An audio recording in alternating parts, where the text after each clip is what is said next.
আমি মশারে, তোর বাড়িতে রোজ ভোজ খাই, তোর রক্ত খেয়ে মজা নেই। আজ আমি তোকে এমন একটা উপায় বলে দিচ্ছি যাতে তুই আমাকে সহজেই তাড়াতে পারবি। শোন রে, একটা লেবু নে, সেটা ওপর থেকে কেটে ভেতরের শাঁসটা বের করে ফেল, বুঝেছিস? তারপর ওর ভেতরে 1 চামচ সর্ষের তেল ঢেলে দে। এবার ওর মধ্যে কর্পূরের ছোট টুকরো, 2-3টে লবঙ্গ আর একটু জোয়ান দিয়ে দে। একটা সলতে বানিয়ে ওর ভেতরে বসিয়ে আগুন জ্বালিয়ে দে।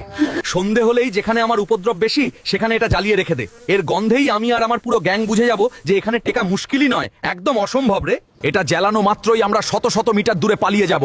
এই ভিডিওটা সব বাড়িতে পাঠিয়ে দে, নলে আজ রাতে আবার আসবো তোর রক্ত খেতে। আমার কয়েল তো পুরা কয়লা হয়ে গেল, আর কত পানি গিলবেন? চুপ থাক ইঞ্জিনের বাচ্চা, আমি হইলাম এই বাড়ির রাজা, তুই হইলি আমার পানি টানার চাকর। হাই হাই, টাঙ্কি তো ভইরা উপচায় পড়তাছে, আমার একটু রেস্ট দেন। বেশি ফটর ফটর করলে একেবারে পাইপ দিয়ে তোরে চুবাইয়া মারুম, টানতে থাক। আমি সেই অবাগা বাংলাদেশ। আমার খুব ইচ্ছে আমি সিঙ্গাপুরের মতো উন্নত হই, কিন্তু মানুষের দুর্নীতির কারণে সেই স্বপ্ন বারবার ভেঙে যায়। এই দেশে যার হাতে ক্ষমতা যায় সেই হয়ে যায় নায়ক, আর সাধারণ মানুষ না খেয়ে মরলেও তাদের কষ্ট যেন কারো চোখে পড়ে না। এদেশে মানুষ হয়ে মানুষকেই কষ্ট দেওয়া হয়, অন্যায়কে স্বাভাবিক মনে করা হয়। সেই দেশ কখনো উন্নতির শিখরে পৌঁছাতে পারে না। এই দেশের উন্নতির পথ অনেক আগেই থামিয়ে দেওয়া হয়েছে। কিছু নেতা নামের মানুষের লোভ আর স্বার্থ সেই পথকে গলা টিপে ধরে রেখেছে। কোটি কোটি মানুষ প্রবাসে কষ্ট করে দেশের জন্য রেমিটেন্স পাঠায়, তবুও বাংলাদেশ এখনো পুরোপুরি এগিয়ে যেতে পারছে না। আমি ইসরায়েল, মধ্যপ্রাচ্যের সবচেয়ে শক্তিশালী সেনাবাহিনী আমার। আমেরিকা আমার পাশে, ইরান আমার শত্রু, কিন্তু আমি তাদের কখনো ভয় পাই না। ভয়? আমি ইরান ৪৫ বছর ধরে তোমার অস্তিত্বকে চ্যালেঞ্জ করছি। তোমাকে স্বীকার করি না ভে, করবও না। ফিলিস্তিন মুক্ত না হওয়া পর্যন্ত আমি থামবো না। ফিলিস্তিন, তুমি তো ইরাকে আমার ঘাঁটিতে মিসাইল মেরেছিলে, আমিও তোমার পারমাণবিক স্থাপনায় হামলা করেছি। তুমি আমাকে থামাতে পারবে না। হামলা? আমি সরাসরি তোমার মাটিতে ৩০০ ড্রোন ও মিসাইল পাঠিয়েছি। বিশ্ব অবাক হয়ে দেখেছে। তুমি ভেবেছিলে আমি পারবো না? পেরেছি। তোমার ৩০০ ড্রোনের ৯৯% আমি ধ্বংস করেছি। আমার আয়রন ডোম, আমেরিকা, ফ্রান্স, জর্ডান সবাই মিলে তোমাকে ঠেকিয়েছে। তুমি একা কতটুকু পারবে? একা? হেজবুল্লাহ আছে, হামাস আছে, হুথি আছে, আমার প্রক্সি বাহিনী চারদিক থেকে তোমাকে ঘিরে ফেলেছে। তুমি কি একটা রাতও নিরাপদে ঘুমাতে পারো? এই যুদ্ধ শেষ হবে না, আমরা দুজনেই জানি। হ্যাঁ, কিন্তু ফিলিস্তিনের ন্যায় বিচার না হওয়া পর্যন্ত মধ্যপ্রাচ্যে শান্তি আসবে না, এটাই সত্যি। আপনারা কার দলে, ইরান নাকি ইসরায়েল? কমেন্টে জানান।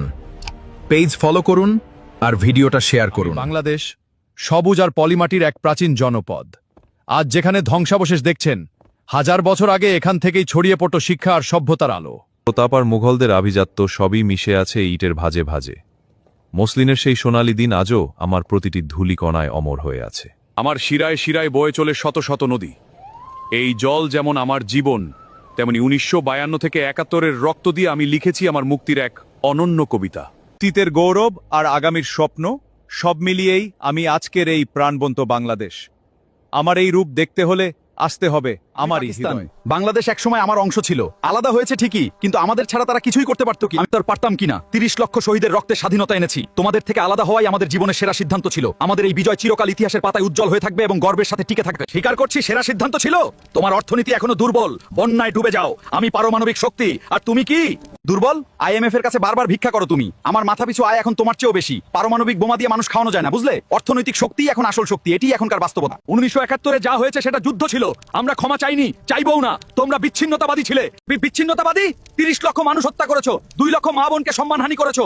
এর বিচার একদিন হবেই। ইতিহাস তোমাকে কখনোই ক্ষমা করবে না। আর দেখো পাকিস্তান, ২০২৪ সালে আমার ছাত্ররা আবার প্রমাণ করেছে, রক্ত দিয়ে স্বৈরাচার উৎখাত করেছে।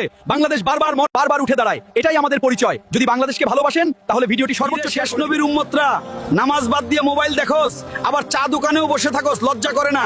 আজান দেয় তোর কানে দিয়ে যায় না, মসজিদে আসো। তোর কি ভয় লাগে না? কবরে গেলে সব হিসাব নিবে আল্লাহ, মনে রাখিস। সময় থাকতে মসজিদে আয় ভাই।